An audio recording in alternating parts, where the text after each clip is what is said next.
மக்களால் நான், மக்களுக்காகவே நான் என்பதை அடிக்கடி சொல்லி வருகிறேன். அதை போலவே மக்களால் எனது தலைமையிலான அரசு, மக்களுக்காகவே எனது தலைமையிலான அரசு என்பதையும் சொல்லிக்கொள்ள விரும்புகிறேன். மக்களால் இந்த அரசு, மக்களுக்காகவே இந்த அரசு. சிலர் கேட்கலாம், குறிப்பில்லாமல் பேச முடியாதா என்று. பேச முடியும், மணிக்கணக்கில் பேச முடியும், பொதுக்கூட்டங்களில் பேசுவது போல் முழங்க முடியும், செந்தமிழில் முழங்க முடியும். ஆனால் இத்தனை புள்ளி விவரங்களை நினைவில் வைத்துக் கொண்டு சொல்ல முடியுமா? ஒவ்வொரு துறையை எடுத்துக்கொண்டாலும் 36 துறைகள் இருக்கின்றன அரசாங்கத்தில். ஒவ்வொரு துறையை எடுத்துக்கொண்டாலும் நாங்கள் செய்திருக்கின்ற சாதனைகளை சொல்ல வேண்டுமானால் ஒரு துறைக்கு ஒரு நாள் தேவை, ஒரு நாள் முழுவதும் தேவை. அப்படியானால் இந்த 5 ஆண்டு காலத்தில் நாங்கள் செய்துள்ள சாதனைகள் முழுவதையும் சொல்லி முடிக்க வேண்டும் என்றால் 36 நாட்கள் நான் பதிலுரை இங்கே வழங்க வேண்டும். 36 நாட்கள் இந்த அவை கூட வேண்டும்.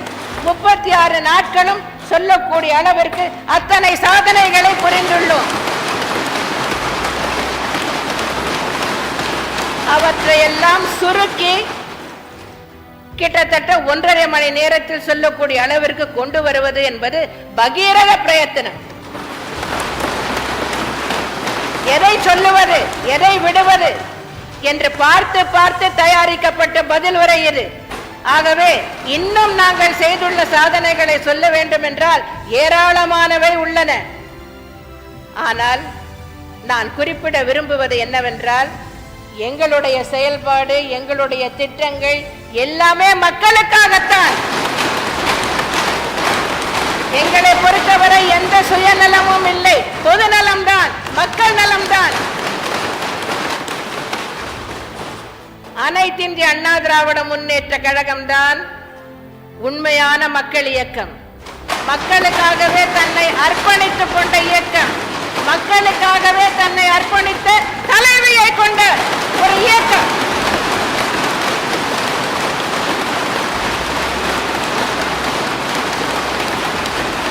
இந்த இயக்கம் இருக்கின்ற வரை, நான் இருக்கின்ற வரை இந்த இயக்கம் மென்மேலும் மென்மேலும் தமிழர்கள் வாழ்வு வளம் பெற செயல்படும்.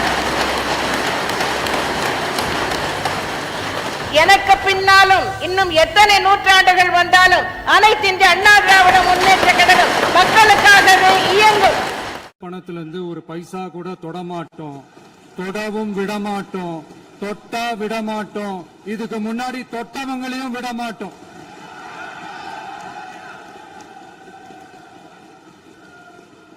ஒவ்வொரு ஊழலா வெளியில வரும் போலே, ஒவ்வொரு வேஷமா கலைஞ்சிரும் போல இங்க இருக்கிற நிறைய பேரு நடுங்கி போய் இதுல நம்ம மேல அவதூறு வேற. இப்ப புதுசா ஒரு வெப்பன் ஒண்ணு கொண்டு வந்திருக்காங்க. அது என்ன தெரியுமா? அவங்க தயவால தான் நம்ம ஆட்சி நடக்குதான். மக்கள் தயவால இந்த ஆட்சி நடந்துகிட்டு இருக்கு. மனசாட்சி உள்ள சக்திகளோட ஆதரவால இந்த ஆட்சி நடந்துகிட்டு இருக்கு.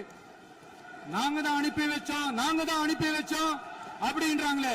அனுப்பி வச்சவங்களுக்கு மினிஸ்ட்ரியில இடம் கொடுத்தா ஏன் கதறீங்க?